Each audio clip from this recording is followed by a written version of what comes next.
Golda mayor جو کہ 1969 میں اور 1974 کے بیچ میں اسرائیل کی 4th پریزیڈنٹ رہی، وہ کہتی ہے کہ جب ہم نے فرسٹ ٹائم فلسطین پہ بامبنگ کی and that was the first time جب ہم نے راکٹس فائر کیے، کہتی ہے مجھے ساری رات نیند نہیں آئی. کیوں؟ کیونکہ صبح کیسا رسپانس آئے گا مسلم امت کی طرف سے.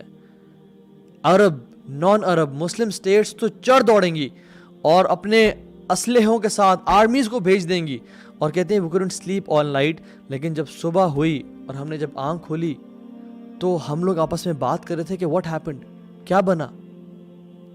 کوئی رسپانس آیا؟ no one spoke a word. no one spoke a word.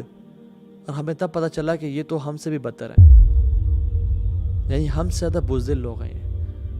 اور پھر نے کہا کھل کے فائر کرو، یہ کبھی جاگنے نہیں والے. کہاں ہیں ہمارے مسلم لیڈرز؟ کہاں ہے ہماری فوج؟ کہتے ہیں وَمَا لَكُمْ لَا تُقَاتِلُونَ فِي سَبِيلِ اللَّهِ. مطلب کہ تمہیں کیا ہو گیا، تم قتل نہیں کرتے اللہ کی راہ میں؟ تم اللہ کی راہ میں جہاد کیوں نہیں کرتے؟ جن لوگوں پہ ظلم کیا جا رہا ہے، مرد، عورتیں اور بچے، وہ پکارتے ہیں تمہیں یا رب ہمیں اس بستی سے نکال دے، ہمیں شہر سے نکال دے جہاں پہ ظالم قابض ہو کے بیٹھا ہے، ہم پہ ظلم اور زیادتی کر رہا ہے، ہمیں کوئی اپنی طرف سے مددگار بھیج دے.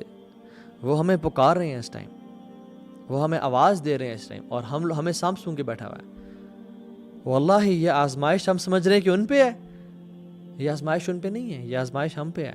جو انسان میوزک نہیں چھوڑ سکتا وہ الیکسا فتح کرے گا، جو نشے نہیں چھوڑ سکتا وہ الیکسا کو فتح کرے گا، جو حرام ریلیشن شپ نہیں چھوڑ سکتا وہ قدس کو جا کے کانکر کرے گا، وہ اللہ کے راستے میں لڑے گا. It is time to leave the life of sins. Wallahi, if this does not wake you up, what will? Nothing else will. This should wake you up. This is the time. And ان کو ڈر ہے کہ یہ ان کو اپنی history سے واقف نہ ہو جائے، یہ کھڑے نہ ہو، یہ دین پہ نہ آ جائیں، یہ پریکٹسنگ نہ بن جائے. The best response to them is leaving the life of sins. اللہ کی نافرمانی کو چھوڑ دیں اور کھڑے ہو جائیں. یہ وہ ٹائم ہے، اور اپنی ایک ریولوشن لے کے آئیں اپنے آپ میں، اپنی لائف میں، اپنے بچوں میں، اور اللہ سے وعدے کہ یا رب ہم نے نور الدین زنگی بننا ہے اور ہمارے اولاد نے صلاح الدین ایوبی بننا ہے انشاءاللہ. کیونکہ definitely the change has to come over time. میں اور آپ اللہ سبحانہ تعالیٰ کو کیسے فیس کریں قیامت کے دن؟ ہم کس چہرے کے ساتھ جائیں گے اس دن اور کہیں گے یا رب ہمارے ہی دور میں یہ سب ہوتا رہا لیکن ہم کچھ نہ کر سکے. روزانہ مرنے سے تو بہتر ہے کہ ایک ہی دفعہ انسان مر جا کے وہاں پہ.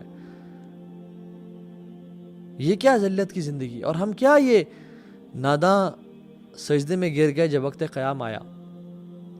ہم عبادات میں مصروف ہیں، ہم نمازیں پڑھیں اور سجدے کریں، وہ ٹھیک ہے، فرض ہے، وہ کرنے ہیں، لیکن واللہ ڈر لگتا ہے کہ اللہ سبحانہ تعالیٰ یہ پوچھے کہ تم تو سجدے کرتے رہے، تم باقی کام تو کرتے رہے، لیکن جب خواتین پہ اور بچیوں پہ اور مردوں پہ ظلم کیا جا رہا تھا پھر تم کہاں تھے؟